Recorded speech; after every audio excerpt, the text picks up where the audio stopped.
Hold on tight, because this is not gossip. This is not whispers from the tabloids. This is Buckingham Palace itself, the very heart of the British royal family, breaking its silence after years of looking the other way. For so long, people had questions about Meghan and Harry's children, Archie and Lilibet. Were they truly royal heirs? Why did the palace stay so quiet? Why did the children never appear in the same way that William and Kate's children did? Rumors circulated, questions piled up, but the palace never spoke. Until now, sources close to the palace have confirmed that the papers have already been prepared. These aren't temporary notes or early warnings. These are final orders that will permanently change the status of Archie and Lilibet. The message is harsh but simple. Their claim to royal identity is gone. This isn't a family argument. It isn't about who likes who. It's about rules, the royal family's oldest rulebook. And to understand why the crown made this move, we have to travel back more than 100 years to a king who set those rules in stone. The year was 1917. The royal family faced enormous pressure to protect its bloodline from confusion, outside threats, and political danger. King George V stepped forward and issued an official announcement known as the Letters Patent. These weren't emotional words. They weren't fiery speeches. They were dry, precise lines of law. But inside those lines were rules that would shape the royal family for more than a century.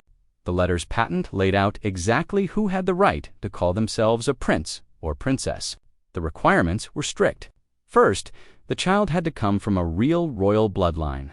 Second, the child's birth had to be officially recognized and recorded by the crown itself. And third, the child had to be officially connected to the Church of England. No shortcuts, no special cases. For generations, these rules protected the royal family. They made sure royal titles were not handed out like favors at a party. They kept the bloodline clear and the rankings secure. And here lies the problem. When the crown looked at Archie and Lilibet, it saw two children who, through absolutely no fault of their own, did not check every single box. Their births, their records, and even their ties to the church left cracks that could not be ignored. Which is why, from the very moment they were born, the clock was already ticking. The royal system was simply waiting for the day it would be forced to act. That day began in 2019 with the birth of baby Archie. At first, everything seemed to follow the script. Joyful announcements, public smiles, a healthy new child. But then something strange happened, something buried deep inside the paperwork. On Archie's birth certificate, Meghan was listed by her full legal name, Rachel Meghan Markle. That was completely normal. But then, suddenly, and without any explanation, the document was changed. Her name was removed and replaced with her royal title, Her Royal Highness, the Duchess of Sussex. Who does that? Birth certificates are not fashion statements. They are legal records locked permanently into history. Yet, here was one being rewritten as if it were a press release. Meghan claimed the palace forced the change. Palace staff denied it. Both sides pointed fingers, but neither backed down. And in that tug-of-war, a very dangerous question was born. Was this about appearances? Or was it about positioning Archie legally within the royal record? Because one thing became absolutely clear.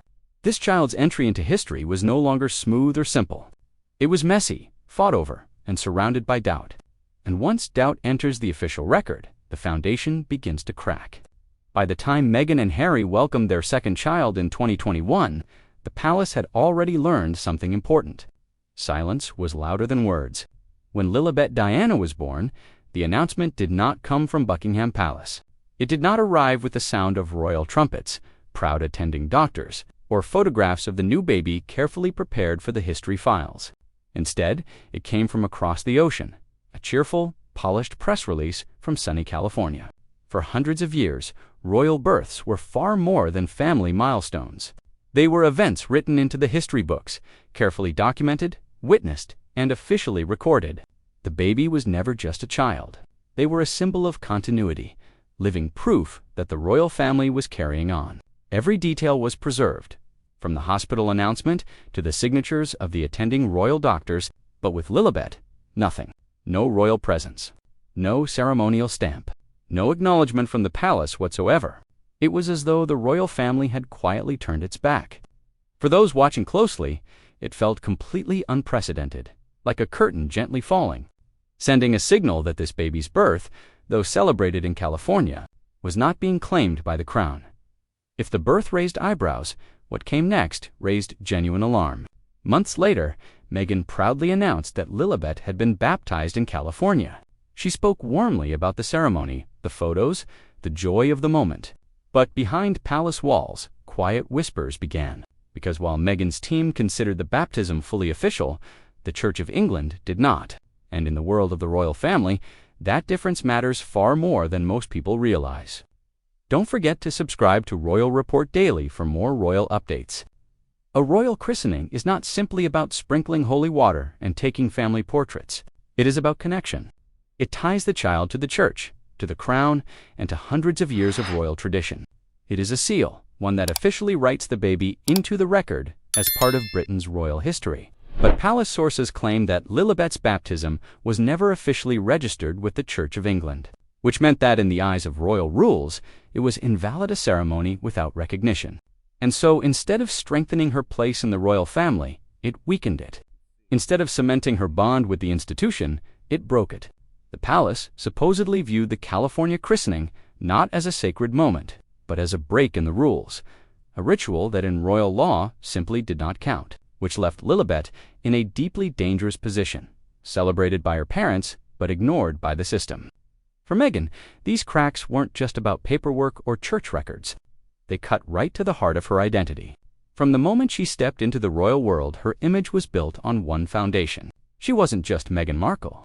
She was Meghan, Duchess of Sussex, a royal mother. And her children weren't just kids. They were heirs, heirs to history. That identity powered everything.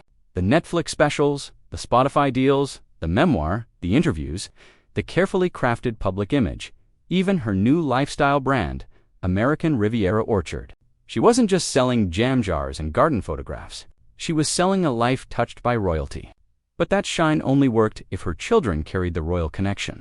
Without it, the entire foundation crumbles. No royal heirs, no royal mother, just a Hollywood couple trying to hold on to a crown that no longer wanted them. And behind the soft portraits, the polished branding, and the carefully managed public image, Meghan faced a fear she couldn't hide. Without royal bloodlines to pass on, what truly made her different from every other celebrity living in California? For Meghan, the cracks in the rules threatened her brand. But for Harry, this was something deeply personal. This was blood. Sources close to the palace whisper about late nights when Harry would pick up the phone and call back to the very family he had walked away from. His voice wasn't calm. It wasn't polished. It was emotional and desperate. He begged them to reconsider. He begged for his children's future to be written into the royal record. Those who know Harry say he genuinely believed he could live as both the son who had stepped away and the father of children who had remained royal. He thought stepping back from royal duties wouldn't erase his children's place in the bloodline. He believed they would still carry the Windsor name forward, no matter how far California felt from London. But when he tried to explain his position, when he tried to make his case, the response he received was ice cold. One palace official reportedly reduced all of his pleading to a single sentence. This is not about emotion. This is about order, family line, and the future of the crown. For Harry, it was like watching the floor disappear beneath his feet. He wasn't just separated from his father and brother anymore. He was a prince whose own children were being erased from the very system that had given him his entire identity. And then came the move itself. Archie and Lilibet would lose everything. No prince or princess titles.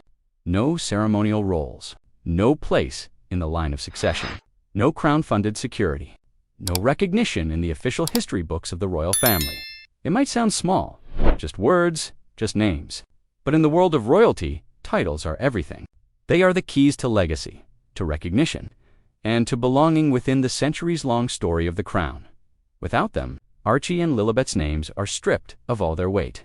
From Prince Archie to just Archie. From Princess Lilibet to just Lilibet. And unlike a suspension or a warning, this was not temporary. This was permanent. The palace had filed the documents. The record books were being rewritten in real time. And in those pages, Meghan and Harry's children were simply erased. For years, Meghan and Harry had built their public image as the royal rebels. They gave interviews, signed major deals, and told their story to the entire world. Every scandal, Every documentary seemed to feed and strengthen that identity. But here's the truth. You can only be a rebel if the crown still claims you. The royal family understood this perfectly. That's why it never shouted across the Atlantic, never responded to every media storm with words. Instead, it stayed quiet, patient, and watchful. And when the moment was right, it acted with precision, stripping titles, removing succession rights, and cutting the final cord. And so Archie and Lilibet are not rebels. They are not even royal exiles. They are simply outsiders. Children who will grow up in California, remembered as Harry and Meghan's, but absent from official royal history. That silence, the absence of their names in the records, will ring far louder than any interview or Netflix special ever could. And so we arrive at the end of this chapter. Years of whispers, speculation, documentaries, and carefully crafted interviews all met with royal silence. And now, with the stroke of a pen, the palace has chosen rules over personalities, order over emotion, and legacy over love. For Meghan and Harry, the result is devastating. Their entire empire, their identity, their brand was built on the promise of being royal rebels. But once the crown erases you, you are no longer a rebel. You are simply gone. Archie and Lilibet will live as children of California. They will grow up in the warmth of their parents' world. But official royal history, the records that outlast entire generations, will not record them as heirs. And that absence, that silence, is more harsh than any public embarrassment, because it is permanent. It is final. This is not just about two children losing their titles. This is about the royal family sending a message louder than any speech. The crown does not bend to personalities, no matter how famous, no matter how loud, and in that silence, Buckingham Palace has delivered what may be the coldest and most calculated move in its entire modern history. That's all for today here at Royal Report Daily. Remember to subscribe to our channel for more exclusive royal news and stories. Stay informed right here, where the truth behind the crown is always our priority.